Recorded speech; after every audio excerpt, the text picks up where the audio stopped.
If you don't make time for the exercise, you will probably have to make time for the illness. Daily exercise is the insurance policy against future illness. अगर हम अपनी life में regular exercise को incorporate करते हैं तो हम cardiovascular disease को कम कर सकते हैं, ब्लड प्रेशर को हम मेंटेन रख सकते हैं, हमारा लिपिड मेटाबॉलिज्म ठीक रहता है, हम डिमेंशिया की प्रॉब्लम से अपने आप को बचा सकते हैं, टाइप 2 डायबिटीज़, स्ट्रोक और कई तरह के कैंसर से इसमें प्रिवेंशन होता है। और ये हमारे हड्डियों को मजबूत बनाने में बहुत ज़्यादा हेल्प करती है और ऑस्टियोपोरोसिस के रिस्क को कम करते हैं। अगर हम एक्सरसाइज को रेगुलर करते हैं तो हमारा गट माइक्रोबायोम अच्छा होता है और उससे हमारा डाइजेशन में काफ़ी ज़्यादा इंप्रूवमेंट होता है। रेगुलर एक्सरसाइज करने से हमारी बॉडी में हैप्पी हार्मोन रिलीज होते हैं, किसी भी कार्य करने में हमारा फोकस बढ़ता है। तो बहुत सारे बेनिफिट्स हम देखते हैं कि सिर्फ एक्सरसाइज करने से हमें मिलते हैं। फिर भी क्या हम सब लोग रेगुलर एक्सरसाइज करते हैं? बिजी शेड्यूल और टाइम की कमी के कारण हम एक्सरसाइज को प्रायोरिटी नहीं दे पाते हैं और इसी कारण से इतने सारे जो बेनिफिट एक्सरसाइज के उससे हम वंचित रह जाते हैं। According to the American cardiology association 150 minutes of moderate exercise is compulsory for each and everybody. यहाँ 75 minutes of intense exercise you can do in a week. तो 150 मिनट्स का मॉडरेट का मतलब हो गया कि आप 30 मिनट्स एक्सरसाइज करें every day for 5 days in a week और आप आधा घंटा पर डे अपनी हेल्थ के लिए टाइम निकालते हैं तो ये आपको बहुत ज़्यादा रिवॉर्डिंग होगा। मॉडरेट एक्सरसाइजेस के एग्जांपल हैं brisk walking, cycling, swimming, gardening, dancing और भी कुछ तरह की एक्टिविटी जिसमें आपका हार्ट रेट इंक्रीज हो जाता है। और आप इसको हम कैसे पहचान सकते हैं हम मॉडरेट एक्सरसाइज कर रहे हैं कि हम सेंटेंस तो बोल पा रहे हैं, अगर हम गाना गाना चाहें तो वो नहीं बोल पाएंगे और आपका हार्ट रेट काफ़ी ज़्यादा बढ़ जाता है। तो वो आपने मॉडरेट टाइप की एक्टिविटी की है। मॉडरेट एक्सरसाइजेस का अगर हम इंटेंसिटी बढ़ा देते हैं तो वो विगरस इंटेंसिटी एक्सरसाइजेस में कन्वर्ट हो जाते हैं। तो इसके एग्जांपल हैं रनिंग, फास्ट स्विमिंग या riding a bike on a mountain या ऑल द स्पोर्ट्स एक्टिविटीज जैसे badminton, football, hockey, cricket and walking on the stairs, skipping, martial arts. These are all example of vigorous intense activities. अगर आपने vigorous activity की है तो आप sentence बोलने में भी आपको बीच बीच में सांस लेना पड़ेगा, तो you are not able to speak properly.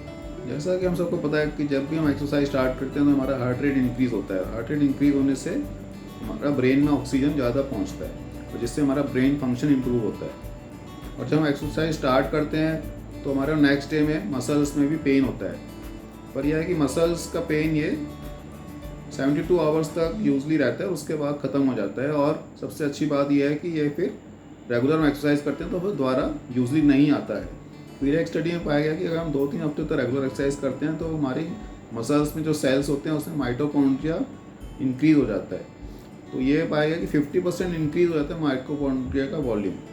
जैसा कि हम जानते हैं कि माइटोकॉन्ड्रिया एक पावर हाउस होता है सेल का और ये फैट, प्रोटीन और कार्बोहाइड्रेट को यूज़ करके एनर्जी का प्रोडक्शन करता है मसल्स में और फिर एनर्जी से हमारा मसल फंक्शन इंप्रूव होता है। 2-3 हफ्ते की रेगुलर एक्सरसाइज के बाद मसल्स अपनी शेप ले लेती हैं और मसल फाइबर्स में हाइपरट्रॉफी हो जाता है। रेगुलर एक्सरसाइज का इफेक्ट हमें यूजली कुछ ही दिन में दिखाई देने लगता है, परंतु मेजर इफेक्ट हमें 6 मंथ्स के एक्सरसाइज के बाद हमें दिखाई देते हैं। बट 50% ज़्यादा ड्रॉप आउट भी विद इन 6 मंथ्स ही हो जाते हैं। तो मतलब 50% लोग एक्सरसाइज तो कुछ ही महीनों में करके छोड़ देते हैं।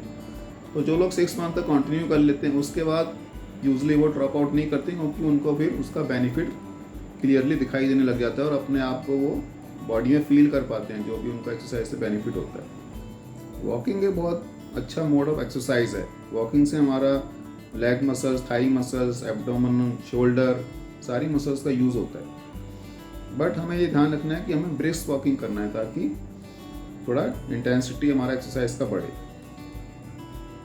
और हमने कभी एक्सरसाइज नहीं किया तो हम उसको आज से स्टार्ट कर सकते हैं और छोटे इंटरवल से हम स्टार्ट कर सकते हैं। जी वॉकिंग से स्टार्ट कर सकते हैं, धीरे धीरे आप अपना स्पीड को बढ़ा सकते हो और फिर टाइम ऑफ एक्सरसाइज को भी इंक्रीज कर सकते हैं। एक और बात मैं बताना चाह रहा था कि 5 डेज तो हम एक्टिविटी कर ही रहे हैं, तो 2 दिन आप हफ्ते में मसल स्ट्रेंथनिंग एक्टिविटीज़ को भी करें तो उससे हमारा मसल्स बिल्डअप होता है। मसल स्ट्रेंथनिंग एक्टिविटीज़ में आ जाती हैं कि वेट लिफ्टिंग, जब हम हैवी वेट्स उठा के चलें या बच्चों को गोदी में उठा के आप खेलते हैं तो उसमें भी आपका वेट लिफ्टिंग होता है, या फिर आप पुशअप्स करते हैं या सिटअप्स करते हैं तो उससे भी आपका मसल्स का स्ट्रेंथ बढ़ता है। तो दोस्तों एक्सरसाइज के लिए बहुत से ऑप्शन अवेलेबल हैं, आप घर से एक्सरसाइज को स्टार्ट कर सकते हैं। बस ज़रूरत है तो एक कमिटमेंट की, दृढ़ निश्चय की। तो आप एक निश्चय लीजिए कि मैं रेगुलर एक्सरसाइज करूँगा और अपने आप को हेल्दी रखूँगा।